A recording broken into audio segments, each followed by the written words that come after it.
What's going on, family, and welcome back to Israel's Movie Reviews. And today we're going to be discussing A24's Bodies, Bodies, Bodies. I've been anticipating this movie for a very, very long time. And if you know anything about this movie, they carry a tagline: "This is not a safe space." And I think that was a really good tagline for this movie because literally it isn't a safe place or safe space for these girls and men that are basically in this home. You know, this movie, just a short summary before I get into it, is you have a group of 20-year-olds who plan a hurricane party at a remote family mansion, and a party game turns deadly in this fresh and friendly look at a backstabbing, fake friends, and party gone wrong, very wrong. I think this was A24's version of Scream in many ways. You know, it's a comedy, it's a horror, and it's also a thriller. And what I like most is it doesn't get necessarily into all these different genres. Obviously, this is a rated R film. Obviously, it has a lot of violence in it, a lot of carnage candy, meaning it has a lot of blood. Obviously, it has a lot of drug use. You know, you have a lot of girls in here that, you know, give out this sexual reference and have this persuasive language.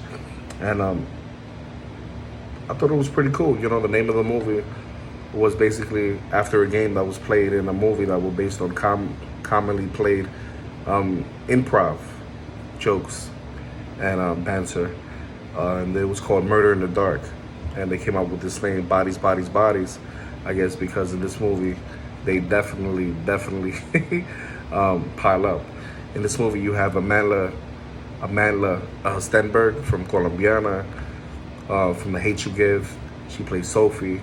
You have Maria Bakalova, Rachel Sennett, to me, who's the standout of this film. In this movie, as soon as it takes place, man, you just can't get enough of her. She's pretty awesome. And what's cool about this movie is, you know, by combining, you have basically, you know, bullshit drama.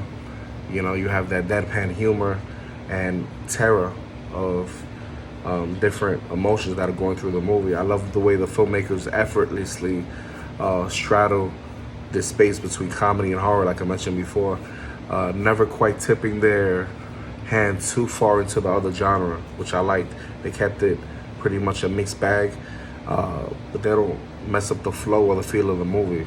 I feel like it's, you know, pretty much when it's all said and done, Bodies, Bodies, Bodies is everything it's set out to be.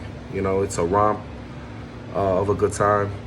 It's stylized with big, bold title cards. The soundtrack hits hard.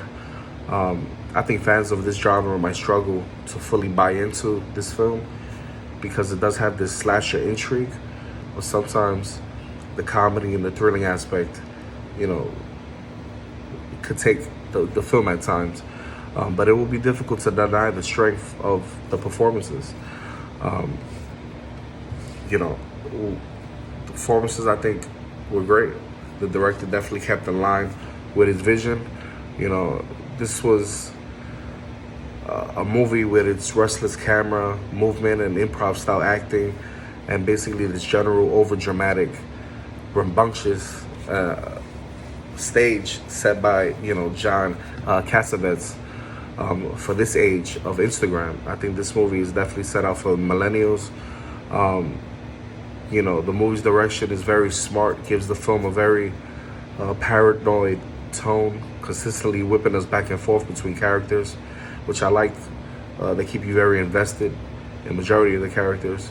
And they also take you through these rooms in times with this crazy score that keeps you very much invested in the film.